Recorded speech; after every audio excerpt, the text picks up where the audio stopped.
औरंगजेब मुहीउद्दीन मोहम्मद इनका असली नाम था। ये शाहजहां के बेटे थे।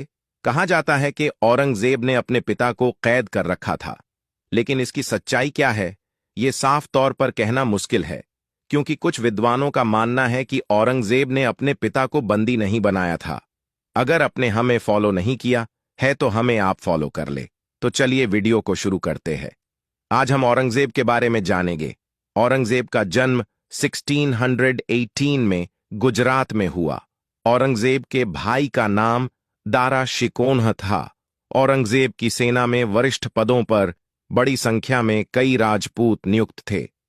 मराठों और सिखों के खिलाफ औरंगजेब के हमले को धार्मिक चश्मे से देखा जाता है, लेकिन यह निष्कर्ष निकालते वक्त इस बात की उपेक्षा कर दी जाती है कि तब युद्ध क्षेत्र में मुगल सेना की कमान अक्सर राजपूत सेनापति के हाथ में होती थी। इतिहासकार यदुनाथ सरकार लिखते हैं कि एक समय एक छोटी और अस्थायी अवधि के लिए खुद छत्रपति शिवाजी भी औरंगजेब की सेना में मनसबदार थे। सम्राट औरंगजेब ने इस्लाम धर्म के महत्व को स्वीकारते हुए कुरान को अपने शासन का आधार बनाया।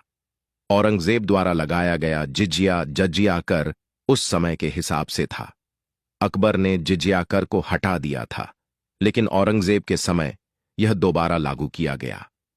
जिजिया सामान्य करों से अलग था, जो गैर मुसलमानों को चुकाना पड़ता था।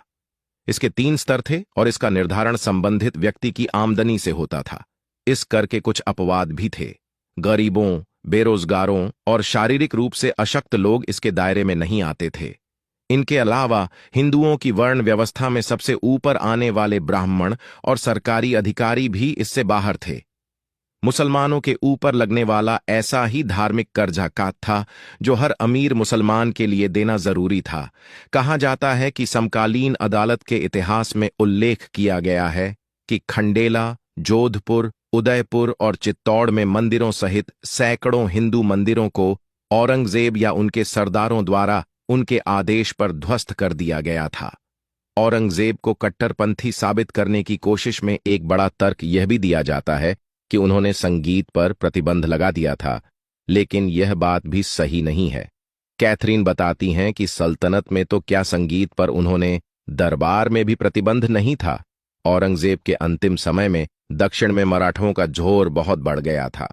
उन्हें दबाने में शाही सेना को सफलता नहीं मिल रही थी, इसलिए सन 1683 में औरंगजेब स्वयं सेना लेकर दक्षिण गए। वह राजधानी से दूर रहते हुए अपने शासनकाल के लगभग अंतिम 25 वर्ष तक उसी अभियान में रहे। 50 वर्ष तक शासन करने के बाद उनकी मृत्यु दक्षिण के अहमदनगर में 3 मार्च सन 1707 में हो गई।